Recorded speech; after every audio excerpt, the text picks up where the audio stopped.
We're 3 balls in and we 3 balls out. We all up on your screens like it's prime time sprout. Mighty gets the score. Oh, and PJ start to scout. Your rhymes really trash. What do you think he's damn fouls? TBI the show, so buckle down, sit back. And Jay we trust, cause he's the leader of the pack. It's prime, Jupiter. This is TBI, 3 balls in alongside Davo and Logan. This is PJs. We're back at it again. I can't believe the regular season, the final week of Jew Ball regular season, league season is finally over. Playoffs are now in the front view, whereas the season's in the rear view. I'm just shocked at it, the fact we're here. But boys, are you excited for playoffs?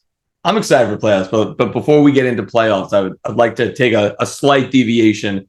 We're going to talk about leagues. League started as an idea, right? It was an idea. Then all of a sudden, guys went into Rubin's basement. Next thing you know, teams came out, and here we are 3 or 4 years later, and we've got leagues, we've got playoffs. Jew Bowl Hanukkah party was an idea. All of a sudden, Legs found the location, and that idea turned into something real, something tangible. This year, we also had an idea. Jordan gave us this wonderful idea called Sick Play, but up until last Sunday, it was just an idea. And all of a sudden, this past Sunday, the idea became a reality. 2 guys, and we mentioned the chat, but it's absolutely worth mentioning again. 2 guys took that first leap into the deep end, and they're the ones who made it a reality. PJs and Rook went ahead. So first of all, big kudos to you guys. I think that a lot of people, well, let me take a step back. A lot of people have signed up for Sick Play, and that is phenomenal. It's amazing. But I still think there's a lot of Jew Bowlers who have not signed up for Sick Play. And I think that it's possible that they have not signed up because maybe they're afraid, maybe they're not sure what to do, they're unaware. PJs, I would love to ask you a couple of questions just to kind of clear the air and give everyone an idea as to what happened and hopefully encourage others to join up and sign up. How's that sound? Sounds good to me.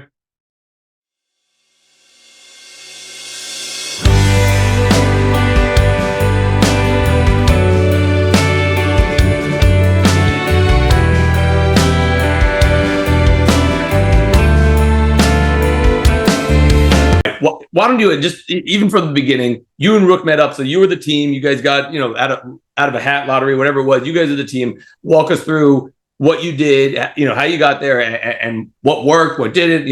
Let us talk us about the day. Tell us about the event. Yeah, definitely. Obviously, we were scheduled to go first. In the Sick Play chat, I think Jordan mentioned that he couldn't think of 2 better guys to go first, and I honestly, that means a lot to even think that I'm a good person, but I don't necessarily think I am. I think this is just the right thing to do. So I'll start there. And I think Rook kind of feels the same way, and give Rook a lot of credit because he reached out to me first, like, hey, we need to have a plan. Like the fact that Rook took the initiative, and then it just set the I would say the ball in motion to what happened next. And I had an idea. I won't share publicly, but I had an idea of why I wanted to choose Esplande, which is a place you had recommended. And so it's in Woodmere, our urban place, which is not far from all of our stadiums, kind of, I guess, centrally located to all our stadiums, fields, whatever you want to call it. And we got there, and to be honest, it was a Friday morning. You really don't know what to expect. You don't know how you're going to be received. You're in there, like, you're signing up. You have to get, a visitor pass. You have to go through a whole screening. And you finally walk in. They take you on, a little tour of the facility just to kind of make you acclimated to the place. Because their hope is that you're not a one-time visitor. Their hope is you're going to come back more often. And then there's the residents sitting there. And, Rook, I think, to his credit, we sat there for a few minutes, and it was very, very, very awkward. Extremely awkward. And Rook said, is there something we could do with the residents, play a game with them? And they brought us stories. I started reading a story to the residents. One resident fell asleep from the story. So I'm not sure if that is from the story or just, the nature of their condition, but it was pretty funny. But the woman next to her seemed to be really engaged by it and was, I think, appreciative of the attention. And then we moved on to other residents, and I showed them pictures of my children. Rook was reading stories to another resident. And then I think there was this guy who's kind of walking around, and you got to get a little intimidated because you don't know if this guy's going to potentially, again, these are patients that are responding with dementia. This is someone who potentially could be angry, get upset. And Rook just was like talking to him and like, trying to make conversation. The guy never said a word back to Rook, but just the effort and like just the fact that we were there and we spent maybe 45 minutes to an hour there. One of the residents said it's so nice that you came, and she has no idea who we are. And 5 minutes from the conversation, she'll probably forget this is not a joke. This is just a reality. Like she'll probably forget who we are. But the fact is that, she made a comment that was so nice and you're such a good person for being there. And I was thinking to myself, I guess I'll be a good person if I'm there more often. If I'm there at least 5 times over the next year, I would say that would make me a good person. But first time, I would say you going once makes you a good person. Going more than that makes you a great person. But that's just my opinion. But I got a lot of credit to Rook, and a lot of credit because he was there with me. He was my partner in crime, and of course the credit really goes to the J-Man, our commissioner, our captain, everything that we can think of for Jubal. It was his brainchild. It was his idea. Taking again from inspiration from the Parsha. It really means a lot to be the first. You never forget your first. That's exactly right. And although the people you visited might, but still, that's okay. That's okay. So why don't you like any tips, any tricks, any things that definitely didn't work, any things that definitely did work, like just for people who are thinking about going or people who are going, because the next pairing is none other than the other ball, Davo and Prime, right? That's our next grouping to go.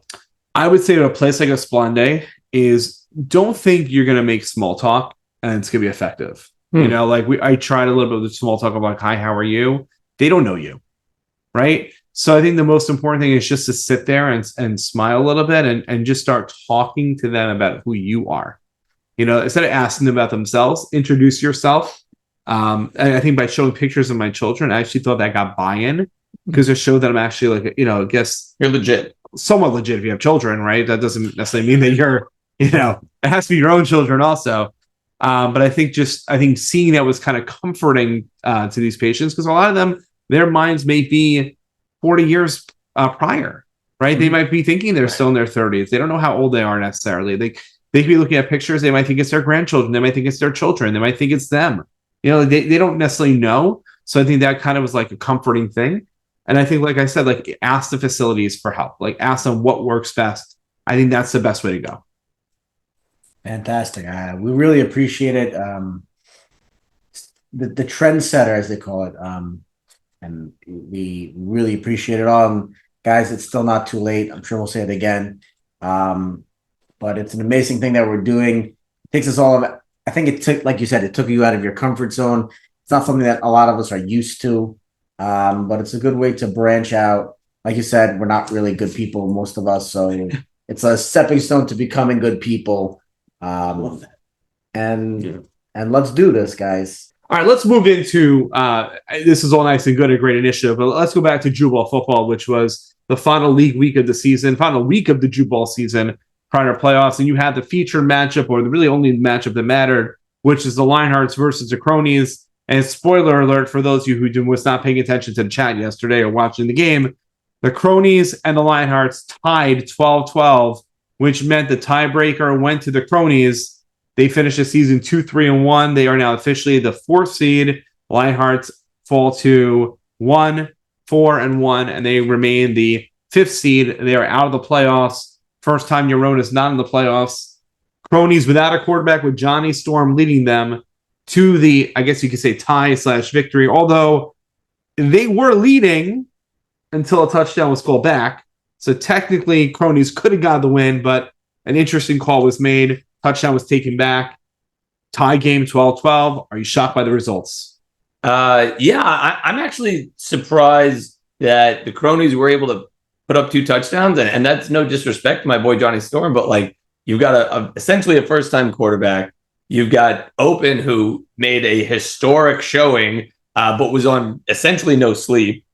You'd assume that, that this would have been a very easy game for the Cronies not to play well and for the Lionhearts to put up a bunch of scores. So, yeah, I'm actually surprised. I had predicted the Lionhearts to win, not by enough to get them into the playoffs, but I had predicted the Lionhearts to win. So, yeah, a little surprised that it seems like the Lionhearts came out a little flat. Well, I definitely didn't have Yaron not making the playoffs on my bingo card for 2024.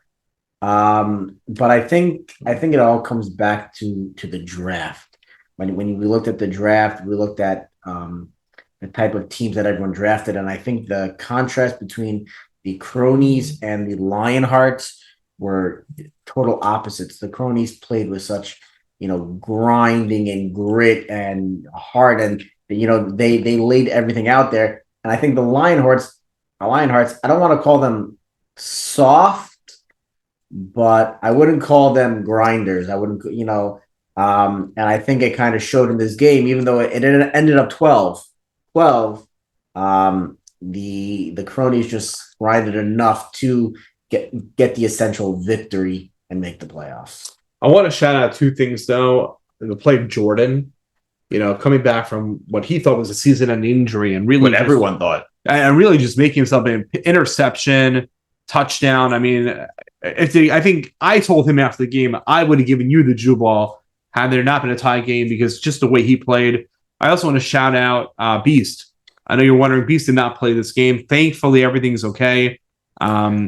Beast went and helped out a friend, and normally you would say, "Oh, Beast, what are you doing? It's football." But sometimes you see your friends in need. He went and I think helped his friend travel to move or something, and it was last minute, and he was disappointed he didn't play. But obviously, a guy like Beast would have been an interesting guy to have out on the field yesterday. So we missed having him there. But another player I want to shout out, not the Open that you mentioned, but I wanted to shout out Johnny freaking Storm, because you're talking about the biggest game of the season for your team. You've never really played quarterback in Jew ball, right? Like, he got one drive in his birthday. Right? He did score a touchdown. That is true. He threw a touchdown to your own, ironically.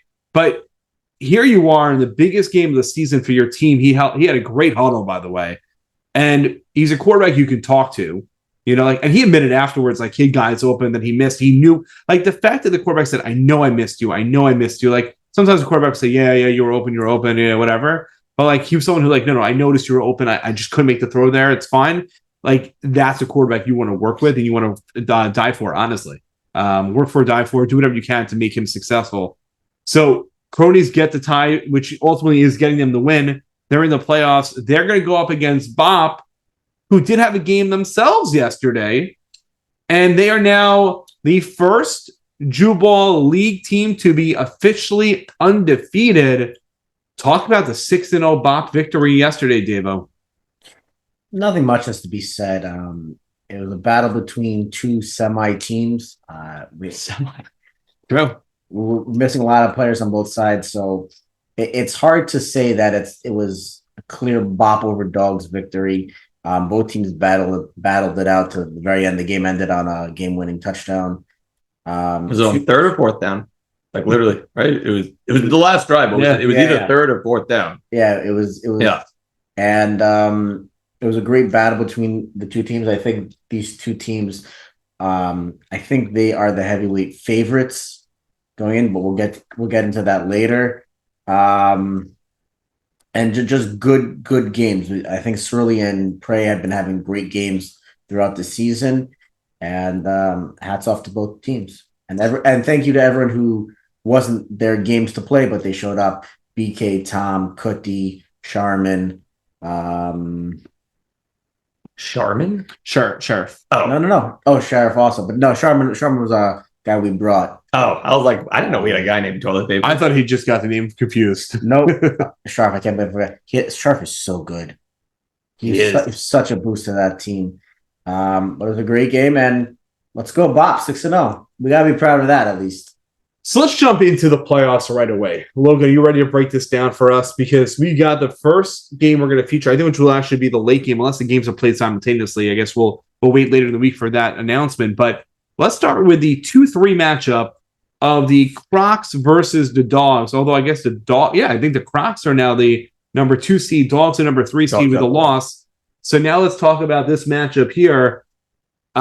Logan, break it down for us. All right, we're gonna do it like we always do. We got 2 more weeks of this, so we'll do it like we always do. We'll start with the quarterbacks. We've got Snow versus Dax, and quite frankly, ever since I jinxed Snow by saying that he's guaranteed 4 touchdowns a game, he has not been the same quarterback, and quite possibly it maybe has something to do with what I said, but I think more realistically, it's probably just the wear and tear of the Jew Ball season and him not being fully back to his old self and just still, his body getting acclimated to X number of weeks of football. So I do think that's what it is, less so. Can I just throw something out there? Do it. And this might be in your analysis. I apologize for jumping on top of it.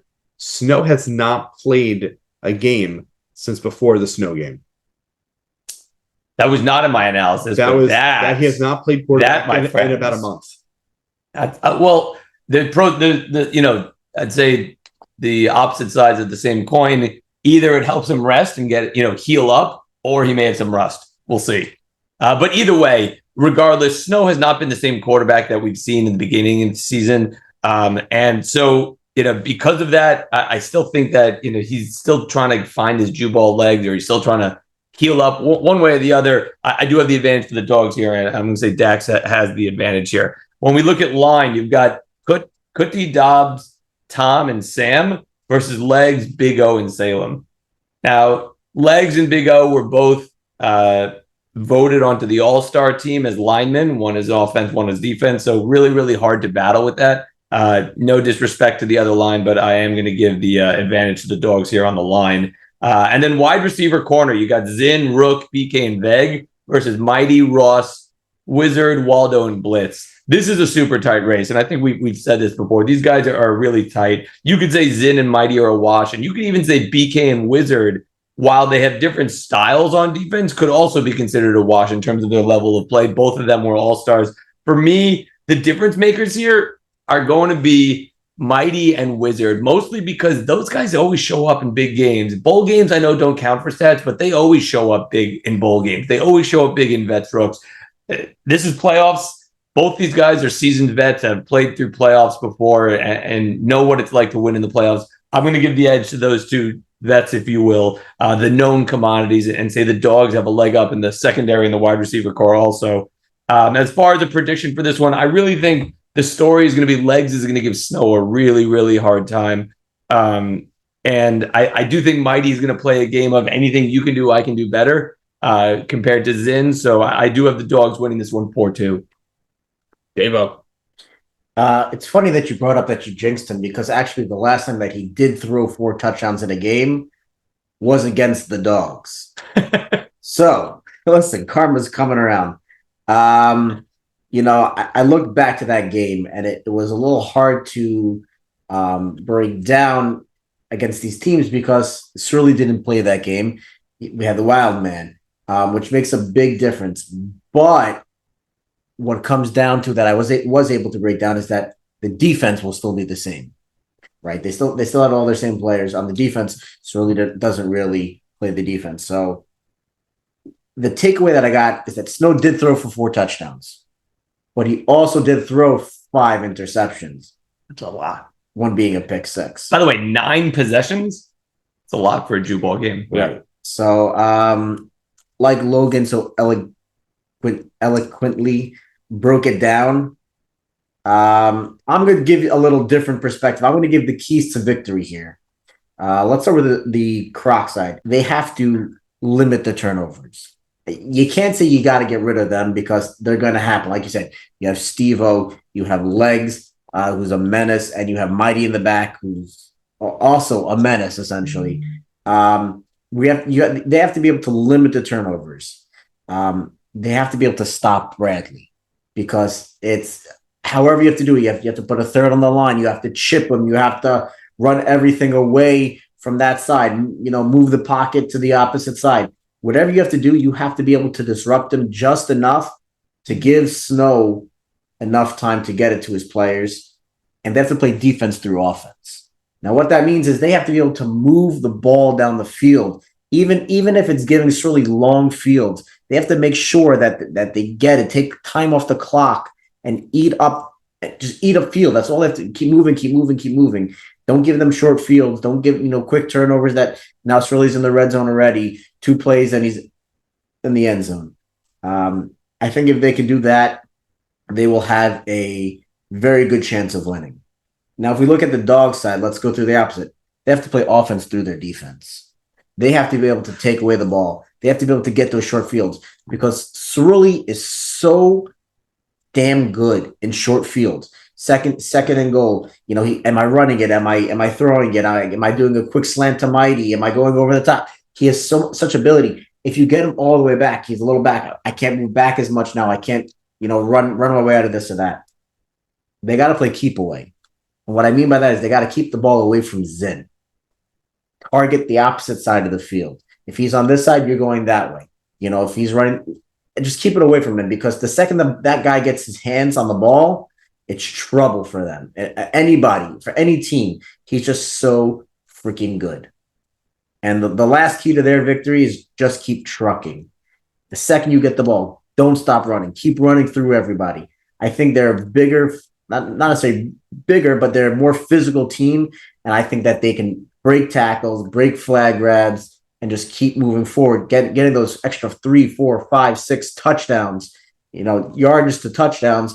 And I think they do that. I think they come away with a big victory. I would love to see a great game out of Snow. I'm going to go with like a 4-3,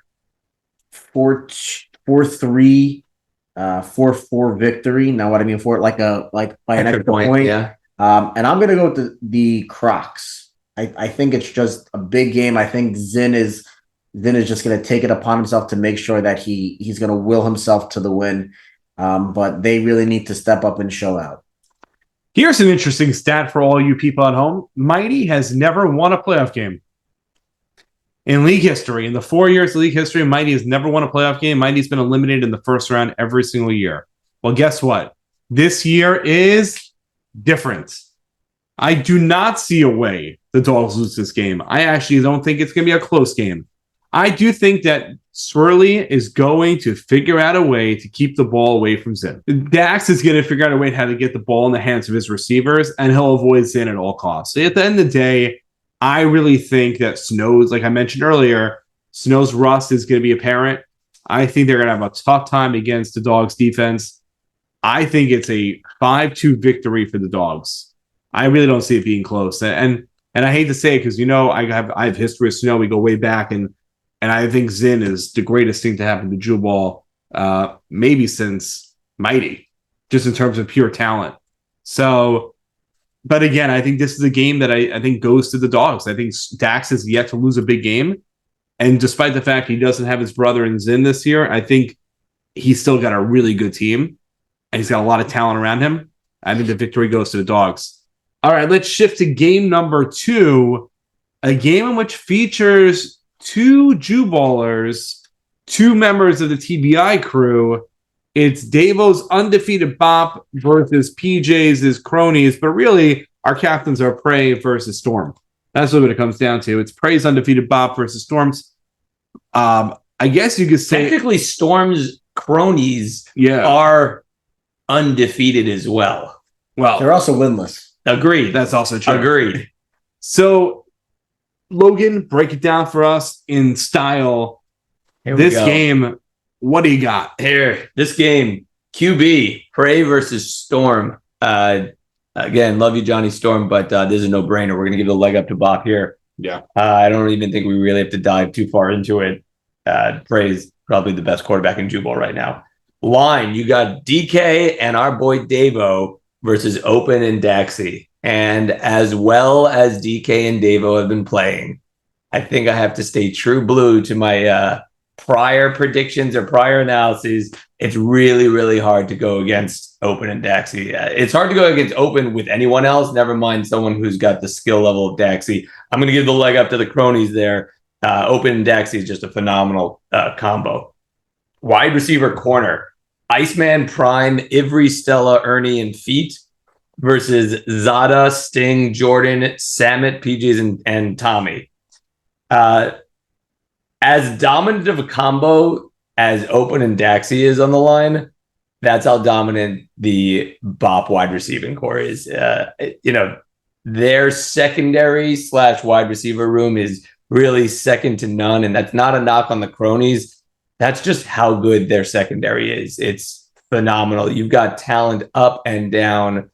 There are no holes there. There are no weaknesses. That is a real ridiculous secondary. Prediction here, I think Bop continues to roll, that they end up getting to 7-0. I think the cronies are going to have a real hard time really moving the ball in this one, and in turn, scoring is going to be a problem for them. they'll play hard as they always do. That's a team of fighters, but this will really be the end of the line for the Cronies. I see Bop winning maybe 5-1. We know he's not picking against his team, but Davo. But we're going to go to you also. We know you're not picking against your team. I'm just going to throw a little nugget out here for you. Because it's the playoffs, every team played each other at least once. So I was able to go back and look at this game also. But apparently in this game also, the teams were discombobulated. The Cronies had Yaron playing QB. They had Brody. They had Waldo. Terrible conditions. Bob still came out ahead. So it was a little bit harder to see the comparisons. You know, they didn't have Tommy. They didn't have Jordan. They didn't have Sting. They didn't have Samet. They didn't have PJs. So like, Gronk. Well, you don't have Gronk now either. So it doesn't make a difference. So we Or do we? so we weren't able to really justify that game to compare it to this game. I like to think that the line play is going to be an equal battle. I think you're talking about Open is the best offensive lineman in the game, and you have DK who is the best defensive lineman in the game, if not, my opinion, possibly a defensive player of the year candidate, if not front runner. You also have Prey, who I think should be an MVP. You have Yoni, who's going to win Rookie of the Year, Iceman. You have Prime, who's a former MVP. You're talking about just a loaded stack team for Bop. On the Crony side, you're looking at Samet coming his first game back, hopefully. Sting his second game back. Jordan his third game back. PJ's his fourth game back from his little hiatus. Storm has his second game as a quarterback. You're looking at just a tough uphill battle, but let's look at the keys to victory. If you are the Cronies, your keys to victory are be true to your heart. What I mean by that is they're grinders. They grind it out. They play hard. They play, as a team. They play together. They play hard. And I don't think they're just going to roll over and die. So their key is to keep playing that way. The next, they got to protect the ball. Yes, Storm's your quarterback. He threw a couple picks last game. You can't turn it over against the Bop team. It's like Logan said, they have a high power offense, high power defense. And you just got to protect the ball and try to move as much as you can. And it's not necessarily the key to victory, but at the end of the day, the Cronies got to hold your head up high. Whether you win or lose, I think you had a moral victory. You made the playoffs. We're all thinking, weeks ago, Gronk goes down. The Crony season is done. You guys willed your way back into the playoffs. You guys fought for it. And you guys, in my book, obviously it's moral victories and they don't really count in life, but I think you guys are winners, even you PJs. Oh, thank you, brother. All right. Now, keys to victory for the Bop. I thought you already did that. No, he That's I'm joking. Keep it rolling. What I mean is that they have a plus 94 point differential on just the total. They're fantastic. Pedal to the metal. They cannot let up. There's been some times that we've let teams back in. We got to keep pedal to the metal, keep pushing forward, and don't stop. And just clear out and make way for Yoni, because that kid is a freak of nature and he's dominant. Maybe top 2 player in Jew ball. Maybe even number 1 scariest player in Jew ball as well. He's so fantastic. And I see a good victory here. But like I said, I think both teams can come out winners at the end of the day. I'm going to say something. I don't think it's so controversial, but I'm going to say it anyways. All the pressure in this game is on one team and one team only. It is on the 6-0 Bop. You see, if you guys lose, that 6-0 perfect season means nothing, which means the pressure is on you to win. The Cronies are playing with house money. You lose your top player on defense, your top player on offense for the season. You have guys coming back from injuries now when the playoffs are starting, not even battle tested. The Cronies are playing with house money right now. If they win, they shock the world. If they lose, maybe it's expected. But for Bop to blow this game, for Bop to show up and not be the best team in Jew ball, for them to make mistakes, for Prey to throw a pick, for that you guys to miss a play in coverage, miss a flag, for let's just say cronies go up 1-0 or 2-0, the pressure is on Bob. You guys have to be great. You guys have to be awesome. Cronies just have to show up and play their hearts out. If they lose 6-1, if they lose 6-4, if they lose 6-6 on an extra point, they will know it will hurt to lose because nobody wants to lose, but they know they play with house money. But should this happen to you guys? Oh, what an embarrassment that will be. Undefeated, great draft, bringing guys in, drafting guys. I mean, let's just say Ivry in the 4th round. What a mistake by every other team in Jubal, right? I know he hasn't played every game this year and he's missed a lot of games this year, but he's still Ivry. The fact that Prime is committed to the team flying in for the playoffs, like that's a big deal. But again, the pressure is on Bob. Cronies just had to show up, play their hearts out. So guess what? Cronies are winning this game. I don't know how. I don't know how. I don't know when. I don't know how it's going to happen. I don't know who's going to make it happen. But I know the Cronies have never lost a playoff game and ain't going to start this week. Bartender, I'll have what he's having. I don't know when they're going to win either, by the way. All right, boys. What should we do, Davo? What should they do? Don't forget to smash that like button, share, and subscribe. We have no signups this week. There's no signups for the rest of the year. Season is over, guys. It's been a fantastic season. Thank you for everyone who showed up, everyone who came out. Thank you to the rookie class. I think we had an amazing rookie class this year. Guys, Jubal voting will be up eventually soon. Don't forget to vote. Next, league playoffs are here on Sunday. I know there are teams that are not in the playoffs. That doesn't mean that you can't come out and show some support. If you haven't contacted to, or if you would like to contact Jordan about refs, we do need refs. These games get very highly competitive. We would like to keep the fighting and the calls to a minimum. If you can come ref, that'd be great. We don't want any red Sundays to happen again. Sick play. Still not too late to sign up. You guys heard PJ's. He said it was a meaningful changing moment in his life. He may actually be a decent person now. It could happen to you also. So guys, don't forget to sign up. Also, if you guys want to come and grill by the games, we won't say no, I promise you. Wings are always accepted. As far as that, I know it's coming to an end, but guys, we're 3 balls in. We are now 3 balls out. Have a great week, everybody. 3 balls in and we 3 balls out. We all up on your screens like it's prime time sprout.